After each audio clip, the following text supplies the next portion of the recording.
Os 9 coros dos santos anjos. São João, o vidente dos vivos, não é o único apóstolo que se diz ter visto o céu durante as escrituras do primeiro século. Também São Paulo nos diz: eu conheço, escreve ele nos Coríntios, um homem em Cristo que há 14 anos estava ele no seu corpo, não sei, estava ele talvez fora do seu corpo, e Deus sabe-o. Este homem foi arrebatado até ao terceiro céu. Eu sei que ele foi arrebatado até ao paraíso e que ele escutou palavras inefáveis que não é permitido a um homem repetir. Digamos então, não há dúvida que São Paulo fala de si próprio, mas então o que viu ele? Ele não o diz. No entanto, em 2 epístolas fará alusão a várias espécies de anjos que se contenta em enumerar, que são os tronos, as dominações, os principados, os poderes e as virtudes. Os cristãos acham, pois, que conhecem os querubins, guardas do paraíso, que encontramos no Gênesis, os serafins, cantantes com 6 asas, revelados por Isaías, os vivos portadores do trono de Ezequiel, revistos por São João, os anjos mensageiros, tão espalhados por toda a Escritura, assim como no nome dos 3 grandes arcanjos, Miguel, Gabriel e Rafael. Eles herdam, para além do mais, uma enigmática lista de São Paulo, no qual não sabemos o que pensar. Entretanto, no princípio do século V, Santo Agostinho confessa: eu acredito firmemente que há nos céus tronos, domínios, principados, poderes pelos quais São Paulo parece designar a sociedade angélica. Acredito igualmente que estes grupos, diz-nos Santo Agostinho, diferem entre eles, mas seja eu desprezado e declarem de ignorar, se não sei porque é que eles diferem.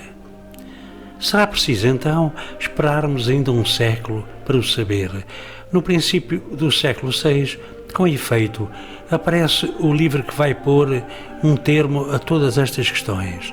O nome seu é de A Hierarquia Celeste, escrito por São Dionísio Areopagita.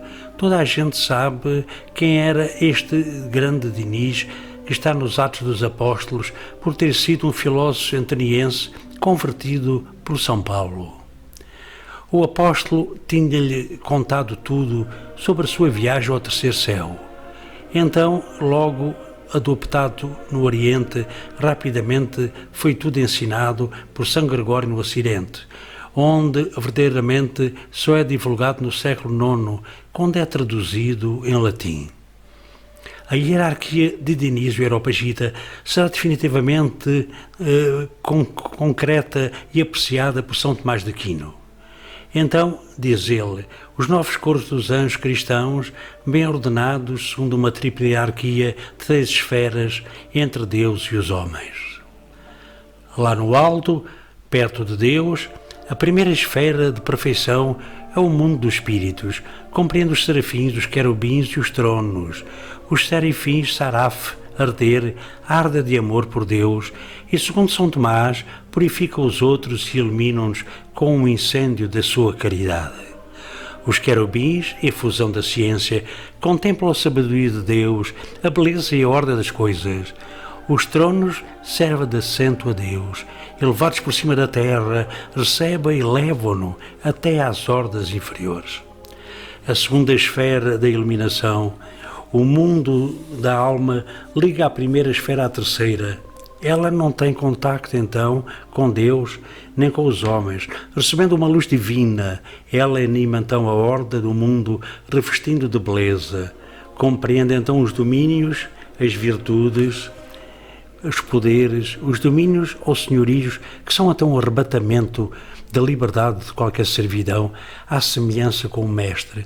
As virtudes são, então, uma força heróica e inabalável. Os poderes imitam o poder divino, estabelecem as ordens destinadas ao andar mais inferior. A terceira esfera da purificação, ou do mundo material, está então em contato com os homens. Ela compreende mensageiros e guardas, principados, arcanjos e anjos. Os principados têm o poder de comandar, obedecendo aos anjos de cima, estimulam então os de baixo. Os arcanjos, príncipes dos anjos segundo São Gregório, anunciam grandes coisas. Por fim, os anjos últimos da hierarquia são os mentores dos homens a quem induzem nos mistérios divinos. Os 9 coros dos anjos estão presentes em todas as catedrais, com a forma de 9 círculos luminosos, cujo brilho aumenta à medida que se aproxima da fonte divina de luz. Em Chartres, no portal meridional, os serafins e os querubins mais próximos de Deus têm as chamas e bolas de fogo. No Oriente, os serafins têm 3 pares de asas vermelhas e os querubins 4 asas azuis. Os tronos têm a forma de rodas incendiadas, aladas e semeadas de olhos, e os domínios de mulheres com capacete e espada. As virtudes têm na mão um livro, enquanto os principados adoptam um aspecto marcial. Os arcanjos estão individualizados. Miguel traz uma lança, Gabriel, o mensageiro, uma lanterna, e Rafael, um pote de unguentos para fazer as suas curas. Estas representações são sobretudo medievais. Depois do Renascimento, os cristãos tornaram-se humanistas e passaram então a representar unicamente os últimos coros da última hierarquia, estes anjos e arcanjos que se vêm a ocupar deles. Anjos da guarda, turifetários ou diáconos, também se perde por vezes na garba sorridente dos pequenos putti com caras de crianças. Só se percebe verdadeiramente uma forte personalidade de Miguel, com o seu dragão derrubado sob os pés e que é sujeito. Só nos fins do século XIX é que nos damos então conta, ao estudar a linguagem e os conceitos de Dionísio o Areopagita, que o seu vocabulário neoplatónico era, de certo modo, anacrónico para um santo, pretendia que tratasse de um apócrifo. À semelhança do Pseudo-Enoque, pai da angelologia judaica, tendo recusado a sua verdadeira identidade de filósofo do século V, reconhecemos-lhe então a virtude de ter unido brilhantemente o pensamento grego ao pensamento cristão.